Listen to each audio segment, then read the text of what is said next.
بسم اللہ الرحمن الرحیم۔ السلام علیکم، آپ دیکھ رہے ہیں جان پاکستان ٹی وی۔ ایک آدمی گانا گا کر اپنی روزی روٹی کمایا کرتا تھا۔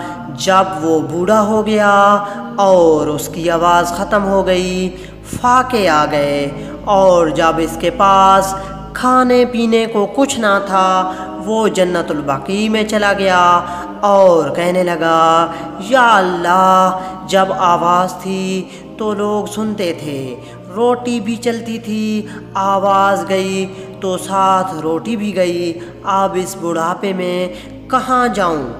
یا اللہ، کوئی میرے رزق کا انتظام فرما، مجھے معاف فرما۔ حضرت عمر رضی اللہ تعالی عنہ مسجد نبوی میں سوئے ہوئے تھے۔ انہیں خواب میں آواز آئی، میرا ایک بندہ جنت البقیع میں مجھے پکار رہا ہے۔ کس کو آواز آئی؟ حضرت عمر رضی اللہ تعالی عنہ کو۔ کس کے بارے میں آواز آئی؟ گانا بجانے والے کے بارے میں۔ حضرت عمر رضی اللہ تعالی عنہ ننگے پاؤں اور ننگے سر دوڑے کہ پتہ نہیں کون ابدال بیٹھا ہے جو اللہ کو پکار رہا ہے۔ جیسے ہی آپ رضی اللہ تعالی عنہ جنت البقیع میں داخل ہوئے، آپ کے قدموں کی آہٹ سن کر اس گویے نے دیکھا کہ حضرت عمر آ رہا ہے، اور وہ بھی ننگے پاؤں اور ننگے سر۔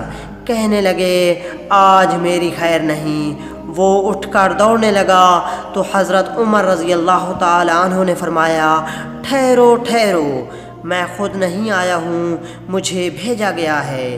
گویے نے کہا، کس نے بھیجا ہے؟ فرمایا، جسے پکار رہے ہو اسی نے بھیجا ہے۔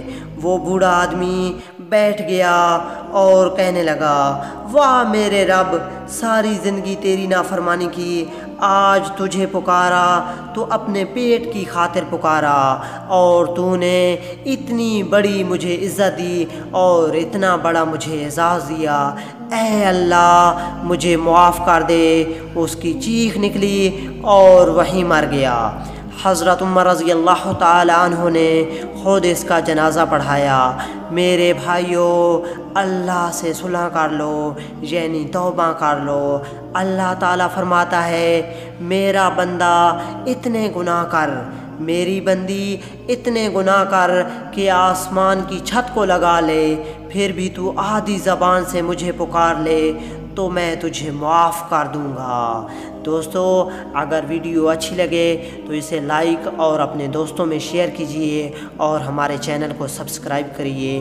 شکریہ، اللہ حافظ۔